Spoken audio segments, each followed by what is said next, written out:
I'm excited to speak again.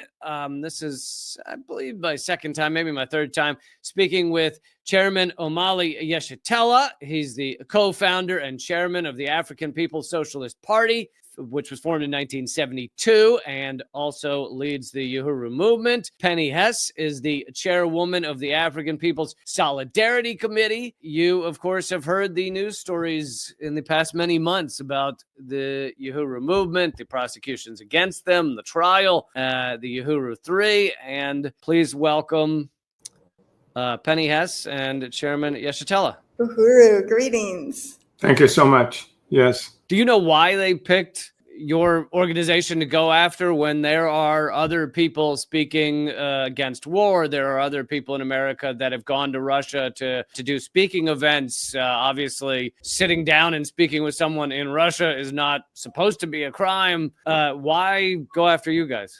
Well, we think it's because of the crisis that we see happening in this country and in the world.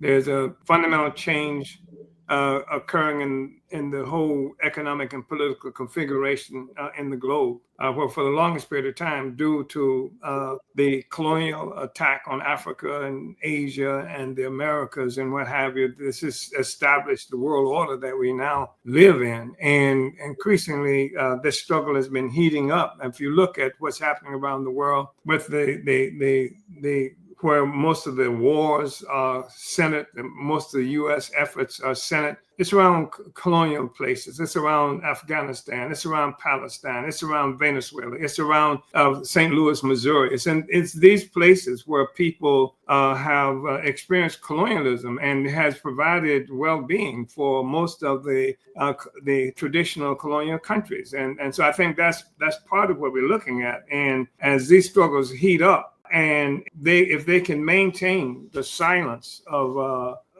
African people in particular, but also, we're talking about a Mexican population that suffers in part on both sides of the border as a consequence of half of Mexico being stolen. I mean, it's not like people volunteered to give up that land. A situation where even as we have this discussion, we're talking about people at the southern border children being in cages and things like that. I mean, this is the reality. And on the one hand, on the other hand, you have the United States facing a greater contention from forces like China, which is the fastest growing economic force in Africa that the United States and Europe have claimed to be their sphere of extractive influence. You have Russia now re-entered the scene after it was supposed to have been wiped out in 1991. It was no longer supposed to be a factor. And there's a possibility that any of those countries in their mind would welcome an opportunity to be able to go to places like the United Nations, because we're in the process of collecting signatures that we could send to the United Nations, criticize the United States for being in violation, as I mentioned earlier, of the crime of genocide, of the Convention Against Genocide. And so probably more than any time in history, there are a greater number of countries that might be willing to do that. I mean, from Russia, China, Iran, Venezuela, these are countries that have status in the United Nations. We don't have status in the United Nations. So I think they're concerned about that. And then the United States, under the Biden administration, has posited itself as been the chief of the democratic world. It's where democracy is being protected and against autocrats. And the autocrats of the world are people with whom the United States is in disagreement. So if the United States is this most democratic place in the world, then how in the hell can African people and Mexicans and other people be complaining about our conditions?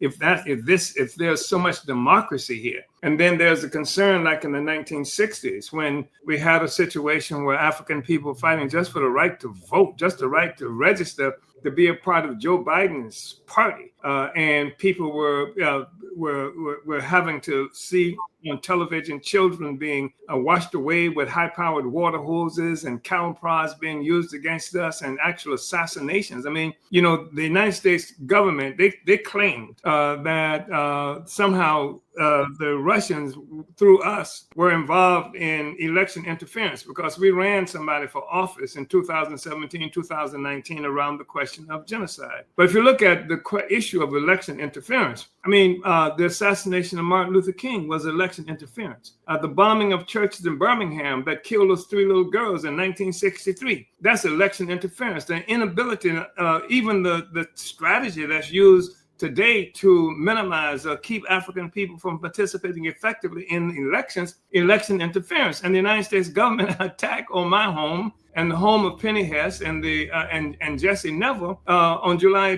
29, 2022, because we ran for office. That's election interference. And so this whole notion that but they would indict us for election interference on the one hand, and then we would go to court and the FBI would admit on the stand that there was no election interference. But we're facing 5 years in prison for I guess for thinking about election interference from their perspective. The whole thing is a lie. Everything, and it's, you know, we just talk about that, but there's been so much stuff that's happened even within the last week or so.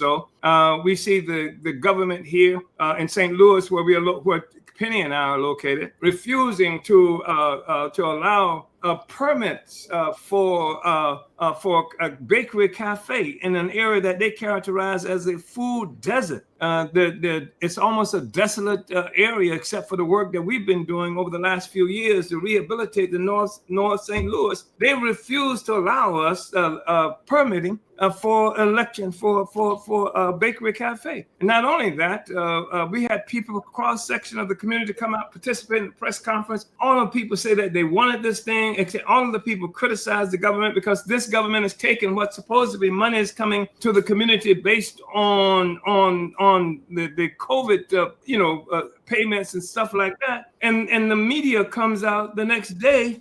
The local media comes out and it's around Russian agents, people convicted for being Russian agents, denied the right, to do this. And even as recently as today, somebody, the same newspaper prints an article about a person who ran for office while they were members of our organization in 2021.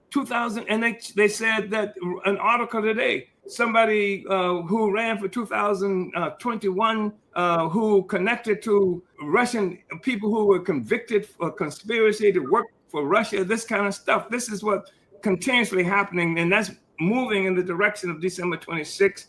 They want to muddy the waters and they want to contaminate opinions because they have nothing. There's nothing. There's no drug pushing, no money laundering, no kidnapping, no violence or anything. And protesting this war that Joe Biden just perhaps put us on a greater road to nuclear destruction, with giving the Ukrainians weapons to fire into Russia. This is what we are facing 5-year imprisonment for. And anyway, I've talked a lot. That's okay. And they've been going after you since the 70s. So this is maybe just their chance to finally get you.